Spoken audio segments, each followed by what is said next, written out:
국립수산과학원 해양수산연구사 김수경입니다. 오늘은 여러분들에게 꼬부랑꼬부랑 바다에 놓인 새우에 대해서 이야기해 드리려고 합니다. 혹시 여러분 새우가 벼락 맞던 이야기 한다라는 말 들어보신 적 있나요? 이건 아주 오래된 지난 일을 새삼스럽게 들추어내 기억하게 하는 행동을 비유적으로 이르는 말로 옛날 우리 선조들은 새우가 벼락을 맞아 새우 허리가 꼬부라졌다고 생각하셨던 것 같습니다. 오늘 저와 함께 새우에 대해서 좀 더 알아보도록 하겠습니다. 먼저 우리가 새우를 많이 드실 텐데요. 새우는 식품으로서 전 세계에서 가장 인기가 높은 수산물 중 하나입니다. 근데 우리가 먹는 새우 중에 76%는 양식으로 생산되고 있고 24%는 잡아서 이용이 되고 있습니다. 우리나라는 연간 20만 톤의 새우 소비량을 보이고 있고 자급률은 25% 수준입니다. 지금 제가 하고 있는 연구는 우리나라가 소비하고 있는 새우의 자급률을 높이는 연구를 하고 있습니다. 식품으로서 새우는 다양한 효과를 가지고 있는데요. 새우를 익혔을 때 붉게 하는 아스타잔틴은 항산화 효과를, 그리고 고단백 저칼로리 식품으로 다이어트에도 효과적입니다. 새우는 그래서 그런지 우리나라 국민들이 선호하는 수산물 1위 품목이 되기도 하였습니다. 꼬부랑꼬부랑 바다에 놓인 새우는 단단한 갑옷, 외골격을 가지고 있는 갑각류입니다.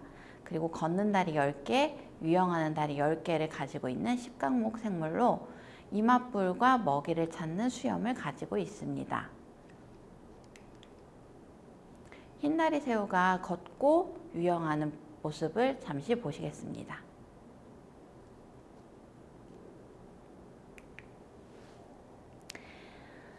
지금부터는 새우를 한번 해부해 볼 텐데요. 새우를 해부했을 때 머리 부분에 새우는 주요 장기가 위치하고 있습니다. 심장, 뇌, 아가미, 그리고 소화액을 분비하는 간췌장 등이 분포가 되어 있고요. 등 쪽으로는 여러분들이 음식할 때 이렇게 까맣게 줄로 보는 장이 이어져 있습니다. 오른쪽 위에 보이시는 그림은 어미새우의 알주머니로 눈자로부터 꼬리 끝까지 이어져 있습니다. 그리고 새우 피는 산소를 만나면 푸른색을 띱니다. 이건 헤모시아닌이라는 성분으로 구성이 되어 있기 때문인데요. 헤모시아닌은 구리가 산화되어 푸른색을 띠게 하게 합니다. 반면에 사람 피는 빨간색인데요. 이건 헤모글로빈 철이 산화가 되어 붉은색으로 보입니다. 새우 혈액은 이렇게 세 가지 종류가 있는데요. 그림에서 보시는 투명한 색깔의 투명구, 그리고 그 UFO 모양처럼 이렇게 길쭉한 모양의 반과립구, 그리고 안에 동글동글한 반짝이는 구슬 같은 게 들어있는 과립구, 이렇게 세 가지로 나눠져 있고 이 각각들은 면역 관련해서 각각의 역할을 하고 있습니다. 새우를 익히면 붉은색이 되는데요. 이건 아스타잔틴이라는 단백질이 산소와 만나서 붉은색으로 변하는 거예요. 호박과 당근에 있는 카로티노이드 성분의 일종으로 게도 이렇게 붉은색으로 변하는 게 이 아스타잔틴이 들어있기 때문입니다.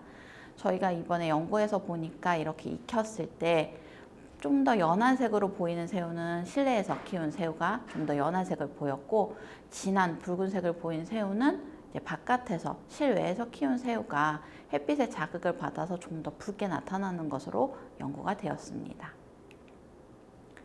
새우는 알에서 이제 부화를 해서 각 단계를 거쳐서 성체가 되는데요. 각 부화하게 된 새우를 노우플리우스라고 불립니다. 저 오른쪽에 이제 동영상으로 움직이고 있는 저 새우가 이제 갓 부화하려고 하는 노우플리우스의 모양입니다. 이렇게 부화한 유생은 물속을 떠다니는 부유 유생 시기를 거쳐서 바닥에 점점 내려앉는 착저 시기에 비로소 새우의 모습을 갖추게 됩니다. 그래서 지금 사진에서 보시는 것처럼 알, 노우플리우스, 그리고 조에아, 미시스, 그리고 포스트라바, 이 포스트라바 시기가 바로 우리가 알고 있는 새우의 모양을 갖게 되는 시기입니다. 새우는 탈피를 통해서 성장을 합니다. 몸의 갑각을 벗는 과정인데요. 이때 안테나, 부터 시작해서 꼬리 끝까지 온전하게 저렇게 탈피를 하게 됩니다. 그렇게 해서 이제 정상적인 성장을 하게 되는데요. 어린 새우의 경우에는 2, 3일에 한 번, 그리고 한 10g 이상에서 성체 같은 경우에는 일주일에서 열흘에 한 번 보통 탈피를 합니다. 그렇지만 수질이 변하거나 스트레스, 외부의 자극을 받았을 때도 탈피가 일어나는데, 이 탈피가 일어난 직후에는 새우가 먹이를 먹지 않고 면역력이 굉장히 약해진 상태라서 다른 개체들한테 포식당할 위험이 매우 높은 시기이기도 합니다. 조금 전에 제가 탈피는 위험한 시기라고 말씀드렸는데요. 그건 새우의 공식 때문이기도 합니다. 새우는 같은 동족끼리 잡아먹는 공식의 특성이 있습니다. 흰다리 새우는 비교적 그 특성이 적은 편인데요. 이 새우가 먹이가 부족하거나 밀도가 너무 높으면 큰 개체가 작은 개체를 포식하고, 말랑말랑해진 약해진 개체는 쉽게 공격을 당합니다. 그래서 탈피 후에 약한 개체는 은신하고 있거나 이제 먹이를 먹지 않고 가만히 있는 휴면 상태를 하고 있죠. 이런 습성은 게, 문어, 메기에서도 볼 수가 있습니다. 우리나라에서 양식이 되는 새우에 대해서 소개해 드리도록 하겠습니다. 흰다리 새우는 성장이 빠르고 고밀도 사육이 가능해 우리나라를 비롯해 전 세계에서 가장 많이 양식을 하는 품종입니다. 지도에서 보시는 파란색 남아메리카 지역은 원래 흰다리 새우의 고향인데요. 주황색 지역 전 세계적으로 많은 지역에서 양식이 되고 있습니다. 전 세계에서 한 85%가 흰다리 새우를 양식하고 있고요. 우리나라도 저렇게 흰다리 새우 어미 같은 경우에는 저렇게 팩에 포장돼서 하와이에서 이식이 되고 있습니다. 우리 새우는 저렇게 하와이에서 이식된 어미 새우로부터 생산이 되고 있습니다. 대하는 우리나라 서해안에만 국지적으로 서식하는 귀중한 자원입니다. 2000년대까지만 해도 우리나라를 대표하는 양식새우였지만 지금은 질병으로 전량 어획에 의존하고 있어요.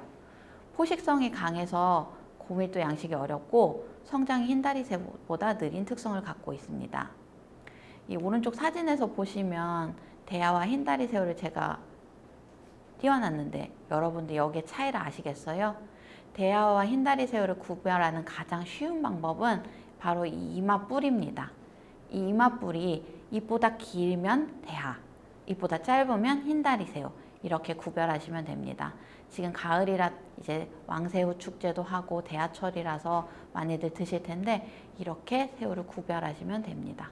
그리고 대하 같은 경우에는 성격이 급해서 잡자마자 바로 죽기 때문에 수족관에서 활새우로 보시는 새우는 흰다리 새우라고 보시면 됩니다. 보리새우는 일본, 대만, 동남아시아 비교적 굉장히 넓은 지역에 분포하고 있는 새우로 줄무늬가 특징이며 모래에 잠입하고 있는 특성을 갖고 있습니다. 보리새우 같은 경우에 저렇게 그 꽃게처럼 톱밥에 수송을 하면 1일 정도면은 또 이용할 수가 있습니다. 살아있는 상태로. 지금부터는 특이한 새우를 소개할 텐데요. 새우는 전 세계에 2,500종이 있다고 알려져 있습니다. 그만큼 다양한 색과 모양, 그리고 새우들이 많은데요. 그 중에서 오늘은 모양과 특성을 가진 새우를 소개해 드리도록 하겠습니다. 딱총새우라고 들어보셨어요? 딱총새우는 집게발로 탁 소리를 냈을 때 218dB, 4700도, 100kg의 버블젯을 발생합니다. 이 충격파로 다른 물고기를 기절시켜서 사냥하는데요. 이번에 이제 여러분들에게 수업을 준비하면서 안 건 사회적 동물이라는 겁니다. 사회적 동물이라는 건 개미처럼 여왕, 그리고 여왕개미가 있고 일개미가 있는 것처럼 딱총새우도 여왕새우가 있고 일하는 새우가 이렇게 구분이 되어 있었습니다. 그리고 최근에 알려진 연구로 딱총새우는 그러면 어떻게 이 충격파에 자기 스스로를 보호할까 했는데 이 눈부터 시작해서 머리 쪽에 헬멧을 쓰고 있다고 합니다. 오른쪽 사진에 보시는 게 그 내용인데요. 그로 인해서 이 충격파를 영향을 받지 않는다는 연구가 보고되었습니다. 그리고 딱총새우는 망둥어가 파놓은 굴을 같이 이용하는 공생관계라고 합니다. 그리고 사진가들이 좋아하는 푸른 광대새우인데요. 워낙에 색감이 예쁘고 독특해서 스쿠버 다이버들이 이렇게 사진 찍기를 좋아하는 새우인데 지금 사진으로 보시면 크기가 잘 가늠이 안 되실 텐데 한 6cm 정도의 작은 새우입니다. 열대 산호 지역에 서식하고 있고요. 얘네들은 암수가 꼭 한 쌍이 함께 행동을 합니다. 그리고 불가사리 성게를 특히 좋아한다고 합니다. 다음은 청소새우인데요. 청소새우는 클리너 슈림프라고 해서 여러분들도 관상새우로 많이 보실 수 있을 거예요. 지금 제가 동영상으로 보여드리는 건 곰치와 클리너 슈림프인데요. 이 클리너 슈림프는 곰치의 채표면에 있는 그 찌꺼기나 기생충들 제거해주고 또 입안도 청소를 해줍니다. 그런데 제가 앞서 말씀드린 것처럼 이 새우가 탈피를 했을 때는 곰치한테 잡아먹힐 수도 있기 때문에 주의가 필요합니다. 오늘 이렇게 여러분들하고 새우에 대해서 말씀드렸는데 어떻게 새우가 좀 더 친숙하게 느껴지셨는지 모르겠습니다. 저는 앞으로도 여러분들이 더 맛있는 새우를 쉽게 즐기실 수 있도록 열심히 연구하도록 하겠습니다. 감사합니다.